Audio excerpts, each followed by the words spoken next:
Assalamualaikum warahmatullahi wabarakatuh. Bagaimana kabarnya teman-teman? Semoga kita sehat selalu ya. Oke, pada kesempatan kali ini kelompok 5 akan mempresentasikan hubungan perdagangan internasional dengan ekonomi makro. Yang tentunya saya tidak sendiri ya, ditemani oleh rekan-rekan saya. Baik, materi yang akan kami paparkan adalah hubungan perdagangan internasional dengan ekonomi makro.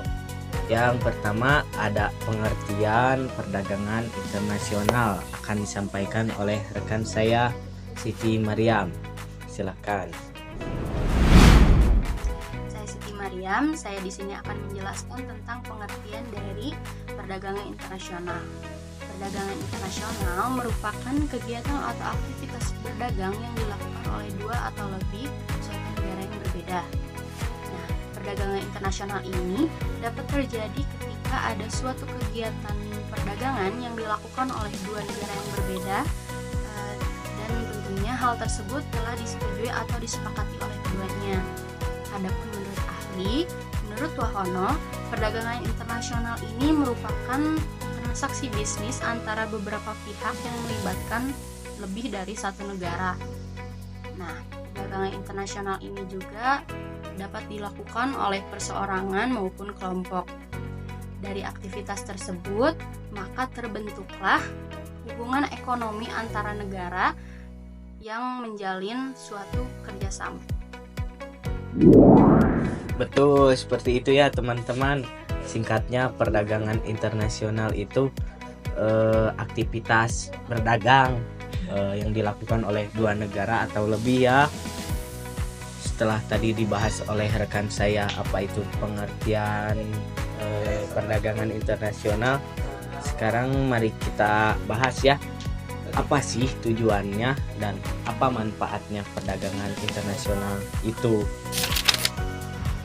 Tujuan perdagangan internasional. Tujuan perdagangan internasional ini memiliki tujuan utama, yaitu untuk meningkatkan gross domestic product atau yang disebut GDP. Artinya, perdagangan internasional bertujuan untuk meningkatkan total nilai produksi barang maupun jasa yang dijual oleh suatu negara kepada negara lain selama 1 tahun lamanya. Selain tujuan utama tersebut, perdagangan internasional ini memiliki tujuan utama lain sebagai berikut. Yang pertama, menaikkan devisa negara. Yang kedua, mempengaruhi stabilitas harga barang ekspor. Yang ketiga, eksistensi tenaga kerja. Yang keempat, memenuhi kebutuhan di negara lain. Dan yang kelima, memperoleh keuntungan internal dan eksternal. Nah, betul teman-teman. Jadi tujuan perdagangan internasional itu harus diprioritaskan ya, agar tujuan-tujuan yang lainnya juga cepat tercapai. Jadi di sini saya akan menjelaskan tentang manfaat perdagangan internasional. Dengan adanya perdagangan internasional, tidak akan ada negara yang kehilangan sumber dayanya, sehingga setiap warga negara bisa memiliki standar kehidupan yang lebih baik. Selain itu, peran perdagangan internasional juga memiliki peran penting dalam kontribusi terhadap PDB negara, serta memiliki peran dalam meningkatkan perdagangan yang dapat memberikan dampak positif pada pertumbuhan PDB dari negara perdagangan tersebut. Selain itu, ada beberapa manfaat yang dapat diperoleh oleh negara yang melakukan kerjasama dengan negara lain dalam perdagangan internasional. Manfaat-manfaat tersebut dikemukakan oleh Nazaruddin Malik dan tangannya, yaitu membentuk hubungan persahabatan antar negara, dapat menciptakan efisiensi dan spesialisasi, dapat meningkatkan kemakmuran negara, dapat mengurangi pengangguran, mentransfer ilmu pengetahuan serta teknologi, dan dapat menstabilkan harga.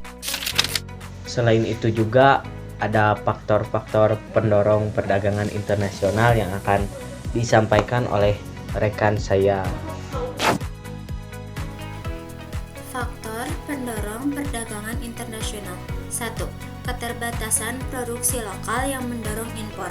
Ketika suatu negara menghadapi keterbatasan dalam memproduksi barang atau jasa secara efisien, Hal ini menjadi pendorong utama bagi negara tersebut untuk mencari pasokan dari luar. Keterbatasan ini dapat berkaitan dengan faktor seperti keterbatasan sumber daya alam, teknologi yang terbatas, atau ketidakmampuan produksi yang ekonomis.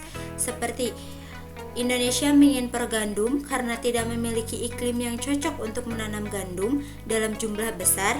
Dengan keterbatasan tersebut, Indonesia mengimpor bahan baku untuk memenuhi kebutuhan dalam negeri. 2. Peningkatan pendapatan negara melalui ekspor. Perdagangan internasional memberikan kesempatan bagi negara untuk meningkat pendapatan nasionalnya melalui ekspor barang-barang yang memiliki keunggulan komparatif. Barang-barang tersebut dapat diproduksi dengan biaya yang lebih rendah atau memiliki kualitas yang lebih baik dibandingkan dengan negara lain, menghasilkan surplus yang dapat diekspor. Seperti dalam perjanjian perdagangan bebas, dengan adanya perjanjian dagang seperti ASEAN Free Trade Area, AFTA, atau perjanjian bilateral antara Indonesia dan Uni Eropa, tarif bea cukai ekspor diturunkan atau bahkan dihapuskan. Hal ini menurunkan biaya masuk barang di negara tujuan ekspor. Dampaknya, barang yang diekspor seperti furnitur atau tekstil dari Indonesia menjadi lebih terjangkau bagi konsumen luar negeri. Akibatnya, permintaan meningkat dan negara memperoleh lebih banyak devisa. Faktor pendorong perdagangan internasional. 3. Manajemen persediaan barang berlebih. Adanya situasi di mana suatu negara memiliki kelebihan produksi tertentu, namun permintaan lokal tidak mencukupi, mendorong negara tersebut untuk mengekspor barang tersebut ke pasar internasional. Hal ini bertujuan untuk menghindari penumpukan barang yang berpotensi menyebabkan pemborosan dan penyesuaian produksi dengan permintaan global. Baik, itulah faktor pendorong perdagangan internasional. Yang pertama ada keterbatasan produksi lokal yang mendorong kegiatan impor. Juga ada peningkatan pendapatan negara melalui kegiatan ekspor dan juga manajemen persediaan barang yang berlebih. Setelah mengetahui faktor-faktor pendorong perdagangan internasional, pasti kawan-kawan akan bertanya, apa sih peran perdagangan internasional itu? Nah, mari kita simak pembahasan ini akan dijelaskan oleh rekan saya yang bernama Cindy. Peran perdagangan internasional dalam pertumbuhan ekonomi di Indonesia ada pengaruh negatif dan positifnya. Pengaruh negatif perdagangan internasional terhadap pertumbuhan ekonomi Indonesia. Salah satu dampak negatif yang sering disoroti adalah pengaruh terhadap harga komoditas domestik. Perdagangan internasional dapat menyebabkan fluktuasi harga komoditas yang signifikan yang dapat mempengaruhi stabilitas ekonomi domestik dan kesejahteraan masyarakat. Selain itu, adopsi praktik perdagangan bebas dapat mengakibatkan pengurangan tarif impor yang pada gilirannya dapat meningkatkan persaingan bagi industri domestik. Hal ini dapat mengakibatkan penurunan dalam produksi dan penyerapan tenaga kerja di sektor-sektor tertentu yang pada akhirnya dapat memperlambat pertumbuhan ekonomi secara keseluruhan. Pengaruh positif perdagangan internasional terhadap pertumbuhan ekonomi Indonesia dapat dijelaskan oleh beberapa faktor. Pertama, perdagangan internasional memungkinkan Indonesia untuk mengimpor teknologi, investasi, dan sumber daya secara lebih efektif. Dengan mengadopsi teknologi dan praktik terbaik dari negara mitra perdagangan, Indonesia dapat meningkatkan kemampuan produksinya dan meningkatkan daya saing di pasar global. Selain itu, perdagangan internasional membuka akses ke pasar luar negeri yang dapat menjadikan sumber pendapatan yang signifikan bagi negara. Dengan meningkatkan ekspor barang dan jasa, Indonesia dapat memperoleh pendapatan tambahan yang dapat digunakan untuk investasi dalam pembangunan infrastruktur, pendidikan, dan sektor-sektor lain yang mendukung pertumbuhan ekonomi jangka panjang. Tabel ini merupakan korelasi antara pertumbuhan PDB real Indonesia dan ekspor non-migas selama periode 2010 sampai 2020. Pertumbuhan PDB real dan ekspor non-migas Indonesia dari tahun 2010 hingga 2020 terlihat adanya korelasi positif yang kuat antara kedua variabel tersebut. Korelasi positif ini menunjukkan bahwa ketika nilai ekspor non-migas meningkat, pertumbuhan PDB real Indonesia juga cenderung meningkat dan sebaliknya. Selama periode yang diamati, terjadi fluktuasi dalam pertumbuhan PDB real Indonesia. Pada tahun 2010 sampai 2014, terlihat tren pertumbuhan yang relatif stabil, dengan tingkat pertumbuhan berkisar antara 4,97% hingga 5,59%. Namun, pada tahun 2015 sampai 2016 terjadi penurunan dalam pertumbuhan ekonomi, dengan tingkat pertumbuhan mencapai 4,71% dan kemudian kembali meningkat menjadi 5,02% pada tahun 2016. Pada tahun 2017 hingga 2019 terlihat tren pertumbuhan yang relatif stabil kembali, dengan tingkat pertumbuhan berkisar antara 5,02% hingga 5,27%. Namun, pada tahun 2020 terjadi penurunan signifikan dalam pertumbuhan ekonomi, dengan tingkat pertumbuhan mencapai minus 2,07%. Penurunan ini kemungkinan besar dipengaruhi oleh dampak pandemi COVID-19 yang melanda ekonomi global saat itu.